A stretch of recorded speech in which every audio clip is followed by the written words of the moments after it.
Bonjour, je suis Agnès Chouanouret, je suis experte auprès du programme SUNREF Madagascar et je vais vous parler de la gestion des risques environnementaux et sociaux dans le cadre de ce programme. Donc le programme SUNREF Madagascar répond à des exigences d'un point de vue législation environnementale et sociale à Madagascar, en conformité avec les exigences de l'AFD et s'appuyer notamment pour les projets les plus grands ou les plus risqués sur les normes de performance de la Société financière internationale. Dans ce cadre, on a mis en place un processus de gestion des risques environnementaux et sociaux en partenariat avec les banques partenaires du programme SUNREF. Donc, on a quatre étapes principales. On a une étape de vérification que les projets sont bien éligibles et notamment que les activités ne font pas partie de la liste d'exclusion, auquel cas ils seraient exclus du prêt.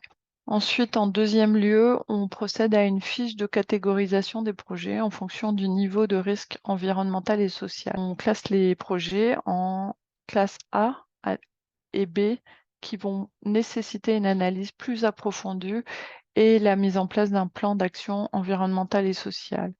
Les projets plus petits ou moins risqués de classe C ne nécessitent pas d'analyse plus approfondie et nécessitent simplement de s'engager sur des engagements standards. Il faut bien noter que tout ce processus est mis en place par les banques partenaires dans leur procédure de traitement des dossiers de demande de prêt. Donc, c'est vraiment un processus intégré. L'autre point important, c'est que c'est un processus différencié en fonction du niveau de risque. Plus le risque est grand, plus le projet est de grande envergure et plus les exigences en matière environnementale et sociale sont importantes. Ce slide fait un rappel de l'environnement réglementaire et normatif de Madagascar. Le texte de base est la charte de l'environnement. Cette charte est complétée du décret Messier. Selon ce dispositif, tout projet d'investissement doit être présenté à l'Office national pour l'environnement. Ceci pour déterminer s'il doit faire l'objet d'une étude d'impact ou d'un programme d'engagement environnemental et social.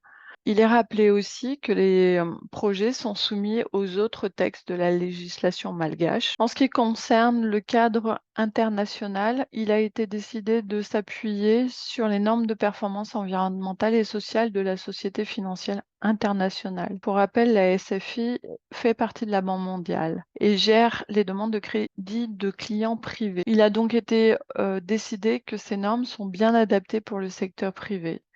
Elles sont adoptées par un nombre croissant d'institutions financières à travers le monde et forment un cadre commun pour la gestion des risques environnementaux et sociaux.